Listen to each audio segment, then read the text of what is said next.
O grande dia chegou. Finalmente, já podemos chamar o carro de entrada como um carro popular. Isso mesmo, a partir dessa semana, os fabricantes de automóveis vão colocar no mercado veículos tecnológicos, confortáveis e seguros, com custo abaixo dos R$30 mil. E mais, com a nova regulamentação do CONTRAN, os motociclistas não poderão mais trafegar entre os veículos, o lucro das exportações de petróleo será repassado para os consumidores com impacto direto na redução do custo dos combustíveis na bomba e a volta da lei que taxa 35% as importações sobre carros elétricos será revogada. Não, isso não é um sonho de uma noite de verão, mas sim uma irônica homenagem que o Máquinas na Pan presta nesse 1º de abril. Ah, agora eu entendi! Agora eu saquei! Para trazer então esse belo line-up de histórias enganosas, nós convidamos os maiores craques da indústria que vão desfilar pelas ruas públicas do nosso programa mentiras cabeludas e sapos bem difíceis de engolir.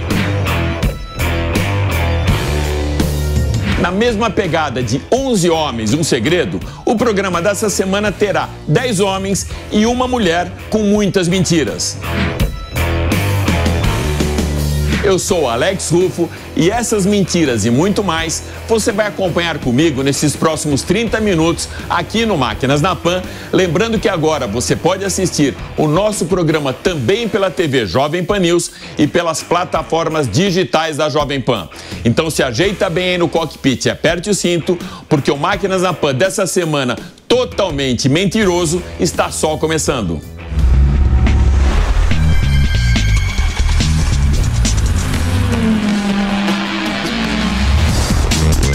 Máquinas na Pan. Para darmos a largada no Máquinas na Pan dessa semana, um jornalista que esbanja lifestyle, que não erra o dress code e que é referência na terra de Antônio Carlos Magalhães, Antônio Meira Júnior, capitaneando o Correio da Bahia como editor de autos há 15 anos.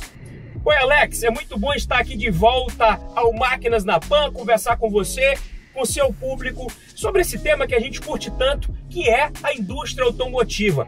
Indústria automotiva que aqui na Bahia começou de maneira meio que equivocada com a Ásia Motors. A Ásia Motors chegou a colocar uma pedra fundamental, mas isso não foi adiante, foi um grande vexame. Isso aconteceu em Camaçari, que fica aqui na região metropolitana de Salvador, onde a Ford teve por bastante tempo uma fábrica hoje que pertence à BYD, um fabricante chinês, mas que teve nesse meio do caminho um outro fabricante chinês interessado em construir uma fábrica aqui na Bahia, também em Camaçari, chegou a enterrar um carro, parece piada, né? E a coisa não foi bem, que foi a Jack Motors. Então é isso aí, aqui na Bahia, duas marcas chegaram a colocar pedra fundamental, fazer toda aquela cerimônia e não foram adiante. Entre as pistas de Fórmula 1 e a indústria automotiva, já se vão lá mais de 20 anos de estrada para o jornalista Cássio Cortes, o mais novo papai do setor. Salve, Alex, galera do Máquinas na Pan. Olha, uma história que eu gosto muito, que foi bem 1º de abril, foi bem 171, a gente pode até dizer, foi a equipe US F1. Lembra dela ali em 2010, quando a FIA, temendo a saída das montadoras, abriu novas vagas na Fórmula 1? Você talvez ainda se recorde bem aí das equipes que não deram certo, né? A gente teve a Scania, que virou a HRT, a gente teve a Virgin, que virou a Marussia, que virou a Manor, a gente teve a Lotus, que virou a Caterham. Todas essas foram pro buraco depois de alguns anos, mas teve uma que nem chegou a estrear, que foi a US F1, um projeto de uma equipe americana baseada nos Estados Unidos, capitaneado pelo Peter Windsor. E quando começou a chegar, a gente sabe, né, que a fofocaria, a boataria no paddock da Fórmula 1 corre muito rápido, né? Quando começou a chegar no paddock da Fórmula 1 os primeiros boatos que a US F1 não ia conseguir chegar no grid, eles soltaram vários vídeos mostrando, ó, como o trabalho aqui tá rolando, e aí a emenda saiu pior do que o Soneto, porque nos vídeos mesmo o que você mais via era galpão vazio e falta de maquinário. Você vê que a coisa não estava nem um pouco adiantada como eles estavam tentando fazer a galera convencer. Tem só um lado bom nessa história, né? A US F1 contratou para fornecer os compósitos, né, a parte de carbono, a empresa de um tal Günther Steiner, e contratou também, ou melhor, comprou as máquinas de usinagem de um tal Gene Haas. E tanto Günther Steiner quanto Gene Haas, ao verem que o projeto não ia vingar, tiveram aí a ideia, se convenceram de que a ideia de uma equipe norte-americana na Fórmula 1 daria um belo caldo, sim, e aí que está a origem da nossa atual equipe Haas na Fórmula 1, agora sem o Günther, né, mas segue firme e forte a Haas aí no grid. Então, sem o papelão, sem o dia da mentira da US F1, hoje a gente não teria de fato uma outra equipe americana, a Haas, no grid.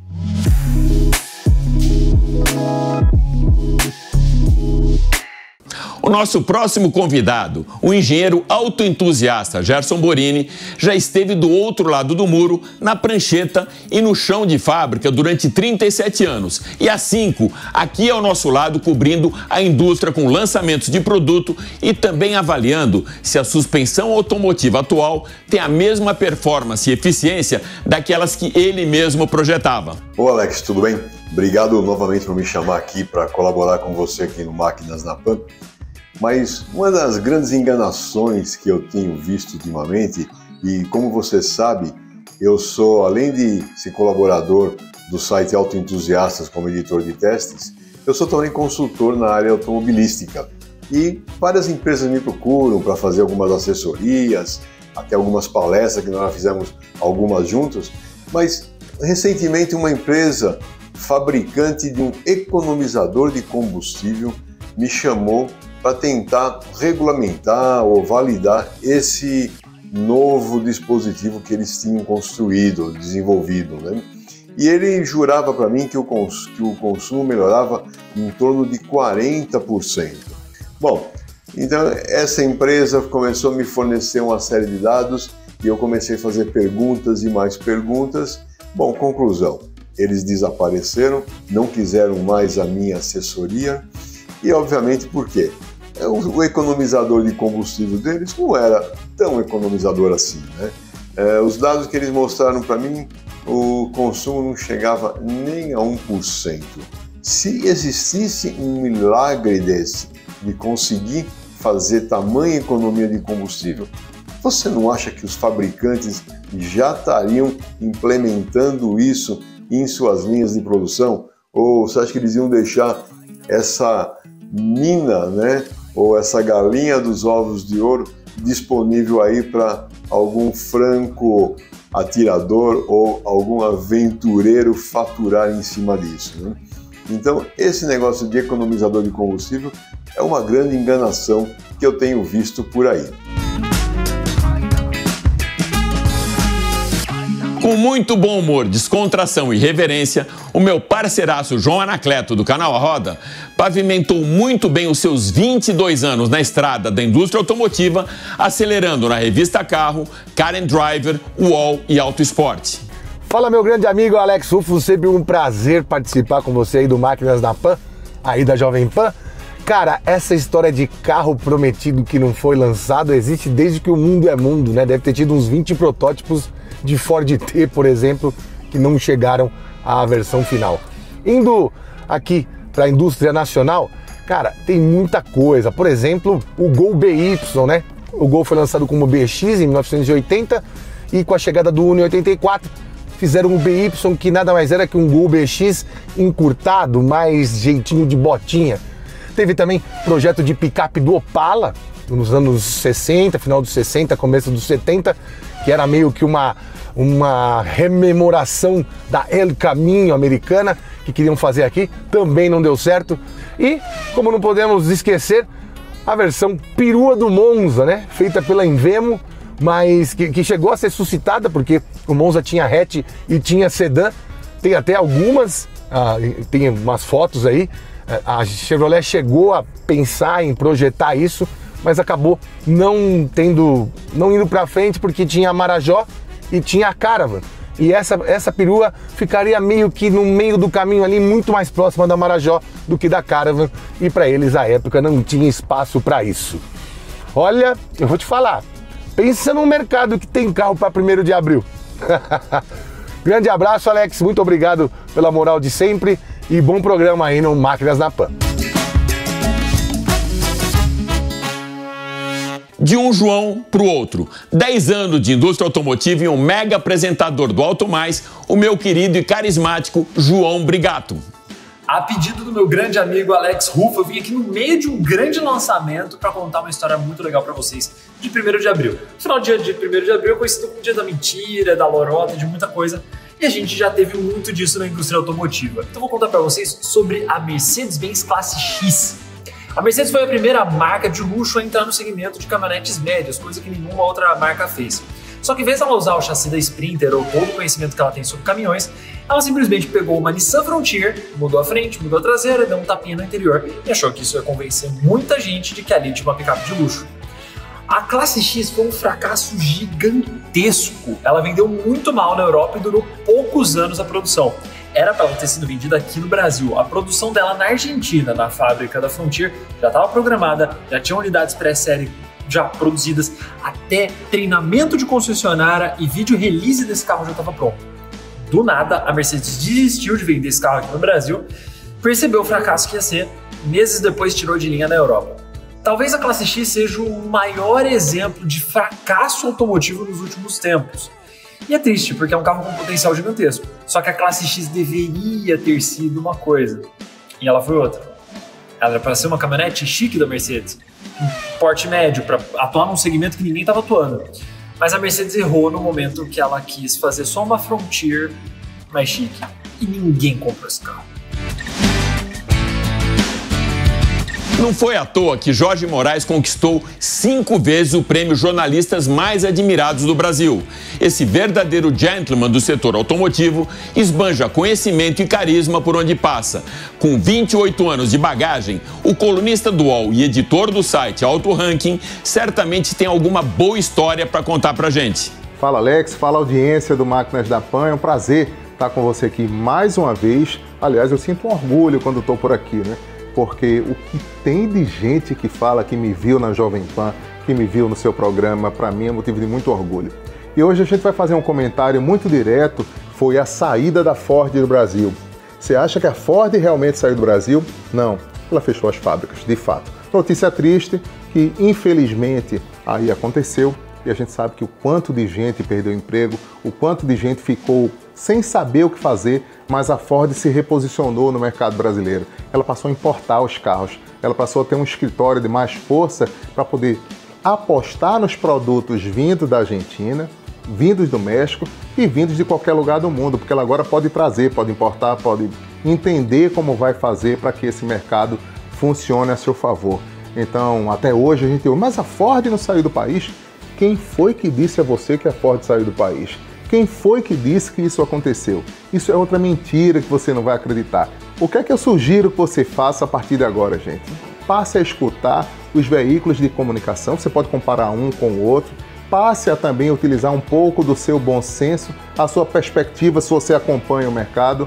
Ou se você não acompanha, não espalhe aquilo que você tem dúvida. Não vale a pena, porque você vai passar uma informação que você não tem certeza, às vezes a informação não confiável, porque o que tem de gente por aí comprando celular e mandando notícia falsa não está no gibi, né? Influenciar de forma digital também significa influenciar de forma responsável, para que a gente traga a notícia certa, para que a gente apure, converse com um colega que já tem um pouco mais de pista, um pouco mais de tempo do mercado e multiplique essa informação. Nada de mentira, viu? Quer me seguir mais? Vai lá no @Jorge Moraes, que é meu Instagram.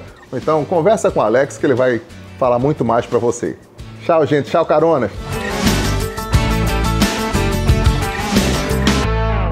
A editora de conteúdo da Via Digital, Lúcia Camargo, tem na bagagem 8 anos de Estadão e primeira e única mulher a editar o Jornal do Carro. Credenciais de sobra para trazer aqui boas histórias para o nosso especial de 1º de abril. Oi, Alex. Muito legal poder participar do Máquinas na Pan novamente. Eu sou a Lúcia, da Via Digital, e desta vez para contar umas mentiras que eu vejo no mercado, e olha que não são poucas. Eu vou te contar 3, tá bom? Você sabia que às vezes, por marketing, para chamar atenção, as montadoras classificam os carros de categorias que eles não são? E não sou eu que estou falando isso, é o Inmetro, o órgão vinculado ao governo federal que mede a eficiência energética e o consumo dos carros. Nesta lista, com todos os modelos novos disponíveis no mercado, eles distribuem por categorias, compactos, médios, SUVs, picapes, etc. Tem coisas ali que desmentem as montadoras, ou não. Por exemplo, o Inmetro não classifica o Volkswagen T-Cross como SUV, ele é um modelo médio, nem Toyota Corolla Cross, que é, segundo o Inmetro, um carro grande. Também não são SUVs, mas vendidos como SUVs, Chevrolet Equinox, Ford Territory Mach-E, Haval H6 da GWM, todos esses na categoria de modelos extra grandes, mas não são SUVs. O Inmetro se baseia em medidas de ângulo de ataque de saída, altura livre do solo e transposição de rampa, valores que esses carros não atendem e por isso não seriam oficialmente SUVs. E em contrapartida, pasmem, Citroën C3, Fiat Argo na versão Tracking, Renault Kwid e Renault Stepway são considerados SUVs. Não é que aquela história da Renault de chamar o Kwid de SUV dos compactos é verdade? A segunda mentirinha que temos no mercado é a autonomia dos carros elétricos, divulgada pelas montadoras e pela Inmetro. Por que mentirinha? Porque é apenas uma referência.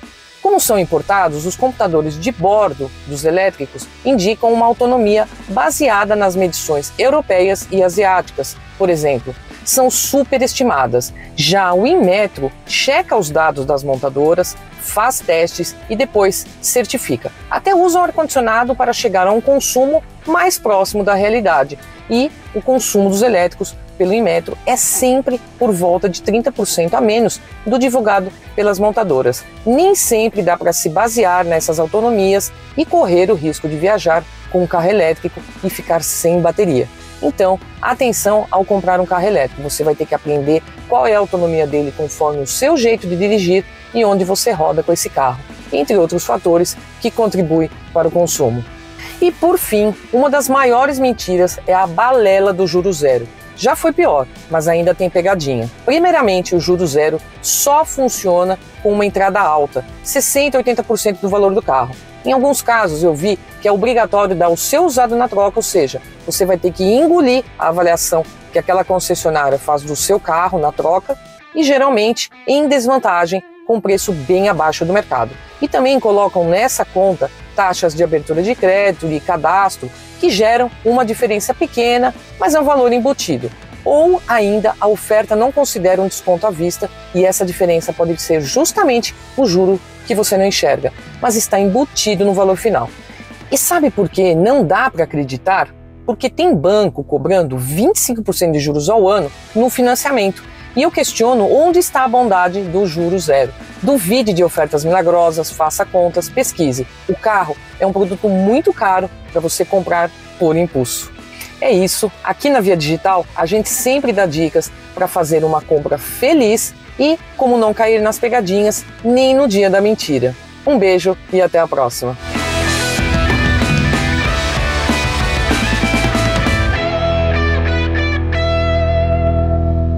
Vai anotando aí essas credenciais: Portal R7, site Auto Show, Revista Mecânico, Revista Carro e, mais importante, um grande irmão e mestre, Marcos Camargo, que há 20 anos atua no setor automotivo.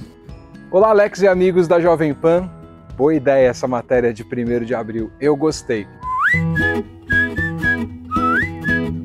Houve um carro que no cinema a gente conhece muito bem, que é o DeLorean DMC-12, né? O DeLorean é um carro que ficou muito marcado pelo filme De Volta para o Futuro e esse carro existiu de verdade, mas ele é uma das grandes mentiras do segmento automotivo. O John Zachary DeLorean era um ex-executivo da GM, da Chevrolet, que tinha experiência de mercado e ele projetou um carro esportivo que tinha um motor 6 cilindros, que era uma sinergia entre Renault, Volvo e Peugeot, e ele desenhou esse carro ali no início dos anos 80 como se fosse assim um carro de desejo, um super esportivo. E o nome desse carro era o sobrenome dele, o DeLorean, que a gente conhece. Isso foi em 1981. E esse cara, ele fez um baita lobby em Detroit, ele conseguiu até um terreno e uma fábrica na Irlanda, ali no Reino Unido, para produzir esse carro, mas efetivamente não deu certo. Isso porque tinha alguns problemas de qualidade, embora o carro tivesse até um desenho bonito, né? O carro era bonito na época, ele tinha um desempenho muito ruim e falta de qualidade ali no seu processo produtivo. Fato que o John Zachary DeLorean perdeu muito dinheiro, mas ele também recebeu muito dinheiro para o seu projeto. Chegou a lançar ações na bolsa e efetivamente o projeto naufragou. Quando o filme foi gravado, esse carro já estava bem esquecido e acabou virando um pouco da nossa memória afetiva, uma coisa cult dos anos 80. E o DeLorean, na minha opinião, esse sim é uma das histórias mais mentirosas do setor automotivo, Alex. E aí, quero ver as histórias dos outros amigos aqui que estão gravando também. Obrigado, um abraço a você, os amigos da Jovem Pan e do Máquinas na Pan. Back to the future. I need fuel. O jornalista pantaneiro Paulo Cruz, com 26 anos de indústria automotiva, é da trilha e do ar.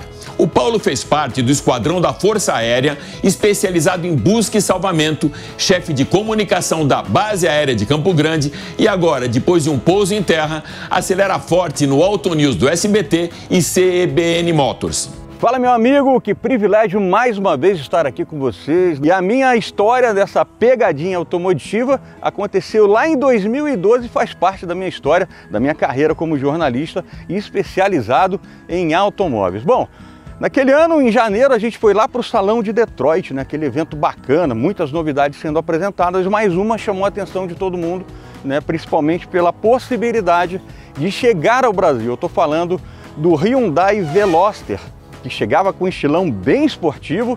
A marca falava que tinha sido inspirado nas motos de competição, um carro diferente. Tinha 3 portas, né? 2 do lado do carona e só uma do lado do motorista, um estilão realmente bonito, né? Com aquele burburinho, né? Puxa, esse carro vai para o Brasil. Eis que no meio daquele ano, no mesmo ano de 2012, o carro é anunciado para o Brasil.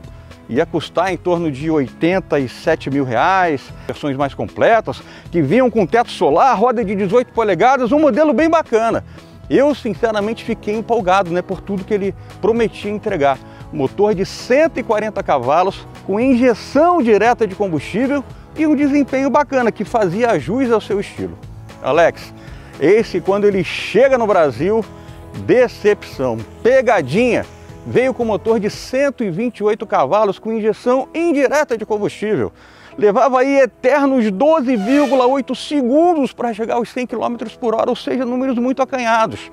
Isso fez com que aquelas pessoas que correram para comprar o carro, inclusive entrassem com um processo contra a montadora, olha só.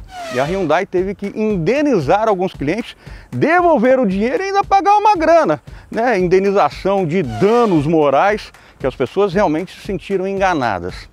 Ficou tão ruim que o carro ganhou o apelido de Devagaroster e 2 anos depois sumiu do Brasil, parou de ser importado. E esse, Alex, para mim foi um dos micos, uma das pegadinhas da indústria, né, que marcaram a nossa vida.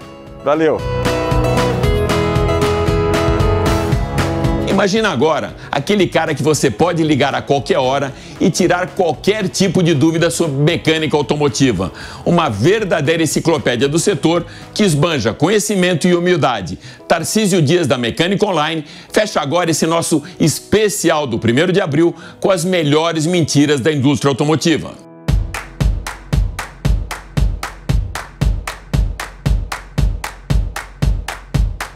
Com o aumento das fake news na era da internet, algumas lendas sobre automóveis persistem ao longo dos anos, podendo prejudicar a manutenção e principalmente a segurança dos veículos.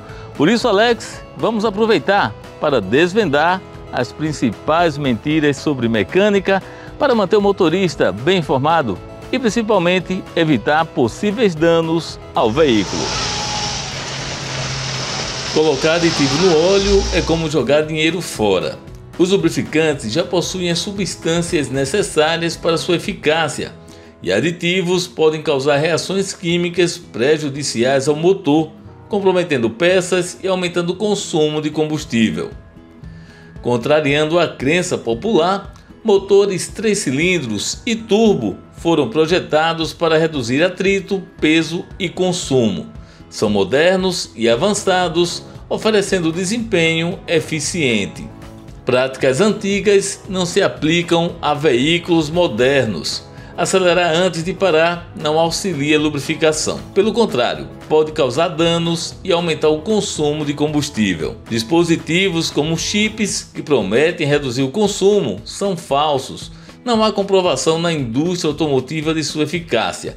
Eles podem, inclusive, comprometer peças e resultar em despesas adicionais. E não tem essa de revezar o combustível em carros flex. Os motores flex são projetados para reconhecer qualquer proporção de etanol e gasolina sem prejudicar o sistema. E não precisa esperar uma viagem para fazer a revisão do seu veículo.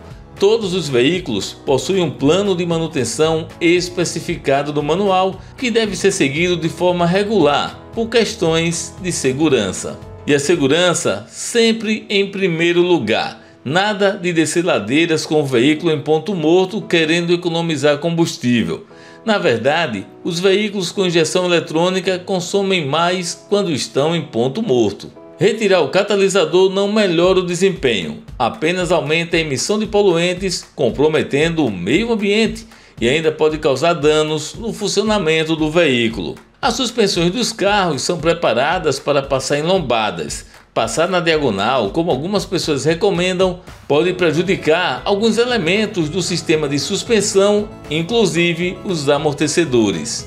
E essa prática de aquecer o motor em dias frios não é mais necessária em carros com injeção eletrônica, graças à lubrificação do sistema e à dosagem da mistura de ar e combustível, que já estão programadas automaticamente para a próxima partida. E apesar do 1 de abril ser o dia da mentira, depois dessa matéria você não será mais enganado por ninguém. É isso aí. O Máquinas na Pan dessa semana fica aqui, mas vai lembrar que você pode acompanhar toda a nossa programação em vídeo pela TV Jovem Pan News e pelas plataformas digitais da Jovem Pan. Super obrigado pela sua audiência e até a próxima. Valeu!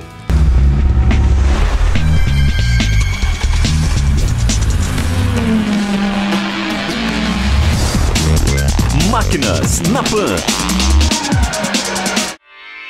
Realização Jovem Pan News.